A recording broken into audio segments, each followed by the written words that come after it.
ಓಹೋ, ಏನು ತನುಷ ಫುಲ್ಲು ಊಟ ಮಾಡ್ತಾ ಇದೆಯಾ ತಿಂಡಿ? ಈ ಕಡೆ ನೋಡೋಕ್ಕೂ ರೆಡಿ ಇಲ್ಲ ತನುಷಬ್ಬ. ಚೆನ್ನಾಗಿ ತಿಂಡಿ ಮಾಡ್ತಾ ಇದ್ದಾನೆ. ದೀಕ್ಷಾ ಅವ್ರ ಅತ್ತೆ ಜೊತೆ ಫುಲ್ ಬ್ಯುಸಿ.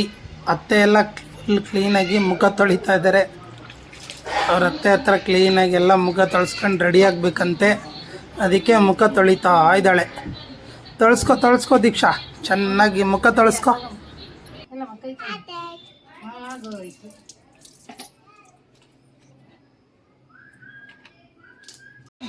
ತನುಷಂಗೆ ರನ್ನಿಂಗ್ ಕಾಂಪಿಟೇಷನ್ ಇದೆ. ರೆಡಿ 1 2 3 ಗೋ. ಓಡ ಬಿದ್ದು ಹೋಗ್ಬಿಟ್ಟ. ಅಯ್ಯೋ, ಇಲ್ಲಾಂದಿದ್ರೆ ಫಸ್ಟ್ ಬರ್ತಾ ಇದ್ದ ತನುಷ.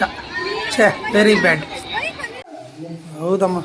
ತನುಷ, ದೀಕ್ಷಾ, ಅವರಮ್ಮ ಅವರಪ್ಪ ಎಲ್ಲರೂ ಅವ್ರ ಮನೆ ದೇವ್ರಿಗೆ ಹೋಗಿ ಪೂಜೆ ಮಾಡ್ಸೋಕ್ಕೆ ಅಂದ್ಬಿಟ್ಟು ಎಲ್ಲ ರೆಡಿ ಮಾಡಿದರು. ಇದೆ ಶ್ರೀ ಲಕ್ಷ್ಮೀ ನರಸಿಂಹಸ್ವಾಮಿ ದೇವಸ್ಥಾನ. ಇಲ್ಲಿ ಬಂದ್ಬಿಟ್ಟು ತುಂಬ ಚೆನ್ನಾಗಿದೆ ದೇವಸ್ಥಾನ. ತುಂಬ ಪುರಾತನ ದೇವಸ್ಥಾನ. ಇದು ನಮ್ಮ ಮನೆ ದೇವರು ಕೂಡ. ಇದು ನಮ್ಮ ಮನೆ ದೇವರು ಕೂಡ ತುಂಬ ಚೆನ್ನಾಗಿದೆ. 2 ಕಾಯಿ, ಒಂದು ತೀರ್ಥದ ಕಾಯಿಗೆ ಒಂದು ಎಲ್ಲ ರೆಡಿ ಮಾಡ್ತಾ ಅವ್ರ ಪೂಜೆಗೆ.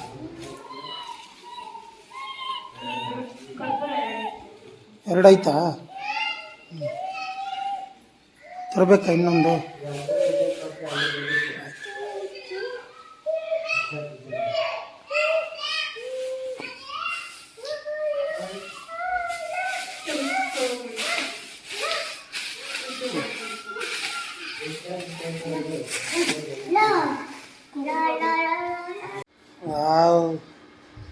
ಯಾರು ಮಾಡಿತ್ತನೋ?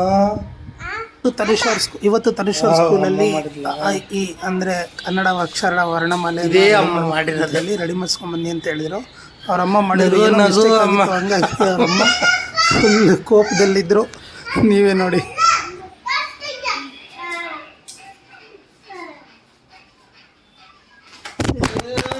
ಅಪ್ಪೋ, ಹೊಡೆದೋಗಿದ್ರೆ